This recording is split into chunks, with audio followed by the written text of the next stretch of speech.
AMC is down about 8% on the day. It's trading at $7.96, and realistically, you guys held from $77 down to 79 cents because that is exactly where AMC's price actually would be if you had the amount of shares that you actually purchased. So in today's video, we have a lot of stuff to go over. I'm not even kidding. Watch until the end so you don't have to watch another update here on YouTube. If you watch any of my videos, watch this one all the way through. We're going to talk about AMC. We're going to talk about what's happening behind the scenes, as well as what's happening with GameStop and the earnings. Without further ado, hit the like button, please. It's free if you find value out of the video or just enjoy watching. Also hit the subscribe button and have post notifications on. Let's get into it. So you can look down this list right now and you can see a ton of institutions betting insane amounts of money on puts on AMC, and they are absolutely pushing this thing into the floor, but at a much faster rate than we usually see. Now you can also tell by the short exempt volume yesterday, 1.133 million short exempt volume, another increase in that when AMC dropped about 30%, 35% or so on that dilution news. Again, the dilution didn't go through just yet. They didn't sell the shares just yet. They just filed to be able to sell the shares, which also further pushed all of these put contracts into the money. So this is exactly what they're doing. All of these institutions are betting large puts, banking off of them before the rip, pushing the stock price down before the dilution. And what I want to note is yesterday, AMC had almost 85 million volume, 84.99 million. And the last time we saw that was on June 2nd. June 2nd, when we ran 100%, AMC saw 80 million volume. Now, of course, that volume would be different, but it's after the reverse split, so on and so forth. And to put that into perspective for you, that is how much volatility is in AMC right now, as it was back in the run-up in June when everybody was FOMOing in and buying. They are doing the same thing to the price, but they're doing it inverse. Right now, they're doing it inverse. They're causing that gamma to the downside, that FOMO to the downside, and trying to basically do a psychological move as to where if you were going to play it to the upside, now they're trying to get you to sell onto the downside. But honestly, who would sell from $70 down to $7 even if this thing was Fugazi, even if it wasn't going to squeeze? At this point, you already held all the way through. Now, there are some very interesting things that we have to talk about. But before we get into that, do you guys remember this? AMC will be able to pay off its $4.4 billion in debt by issuing shares as long as the price remains above $9 following the reverse split. We are now below $9. We don't know how low this thing can go.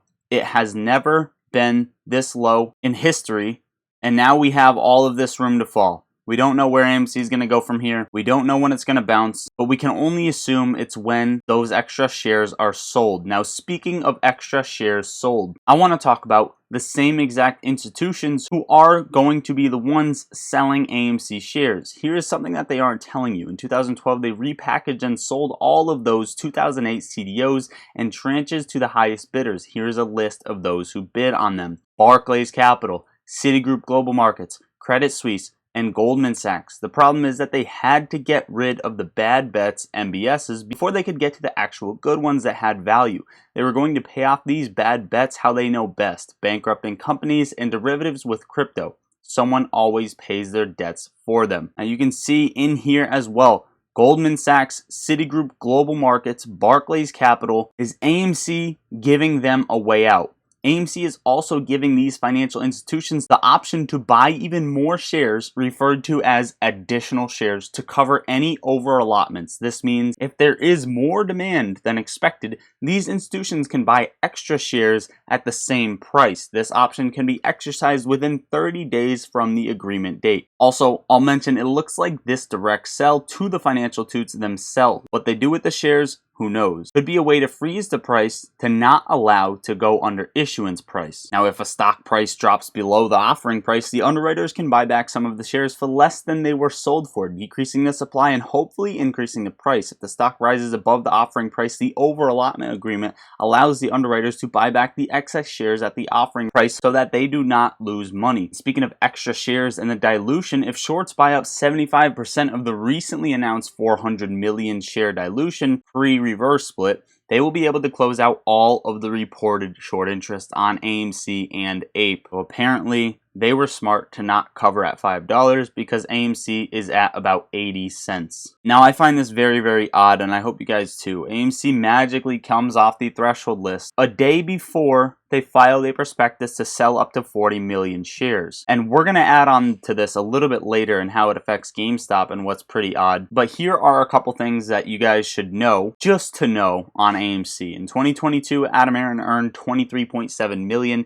and year to date, at the current stock price, his holdings have decreased by $24.6 million in value. Also, AMC had an order imbalance today on the buy side of 115,883 shares. Plus, you can see by the buy to sell ratio over on Fidelity, 81% are buy orders and sell orders are only 19% of AMC's entire orders. So they are just illegally pushing this thing into the floor. And to add on the theory here before we get into GameStop, the dilution was 100% planned and timed to screw GameStop.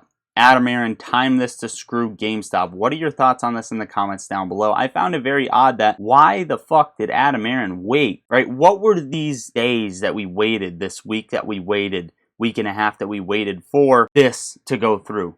For Adam Aron to write this out and dilute it. Instead, he just dropped it right when GameStop was about to announce earnings. Now, before we get into GameStop, a quick touch on Ortex numbers: 10.23% short interest on AMC, utilization at 54%, and the cost to borrow average and max sitting right above 7%. Also, guys, if you want to pop in the Discord, the link is right under the video. I'm in there on the daily. We talk stocks all day long, and I post my trades as soon as I take them. So if you want to talk with me on the daily, follow my trades, and 500 of the most amazing people who talk stocks all day long, get in the Discord. It's $2 a month. Sacrifice a coffee from Dunkin' one of the days out of your month, and I guarantee you're going to get more money out of it by the stock plays that we give and the education and information that we provide. Also, guys, if you want up to 16 free stocks, each of these stocks valued up to a couple grand per stock, including a free Tesla or Google stock guaranteed depending on how much you deposit. Use my link, download Moomoo, and once you sign up and make a deposit like you do any other platform, you are going to start earning benefits from there. So make sure to go do that. That link is right under the video as well. Now, GameStop. Down 0.8% on the day. It sold off all the way down here to about $17.70.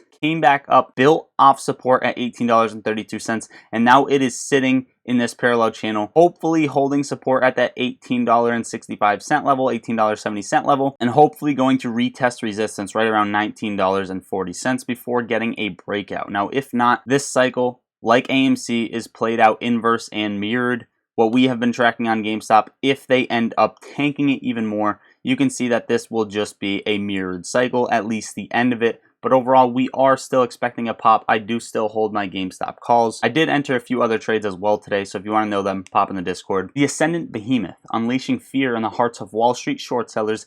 GameStop reports earnings. GameStop Q2 EPS beat estimates, and their sales beat estimates as well, yet they are going red on the day, which makes absolutely no sense at all. On top of that, interesting to see how they are offsetting this GME move and its basket of stocks after hours. They tanked BlackBerry to keep other stocks in the basket neutral because they can't let things get out of hand. You can see right here, BlackBerry was tanked just to control GameStop's pop in after hours. And just like they say, they can't let things get out of control, dropping another 21,000 short exempts on GameStop, a stock that trades very, very little volume. Now, the U.S. jobless claims rise 216,000, estimated at 234 and previously 229, which is the lowest since March, which affects the S&P 500. The SPY broke lower today and is building support off 442.80. It's just getting a hammer candle as we speak. If the SPY breaks below this, I'm watching 438.95 or 438.90, and if it breaks above, I'm watching 448.80. These are the next two levels on the SPY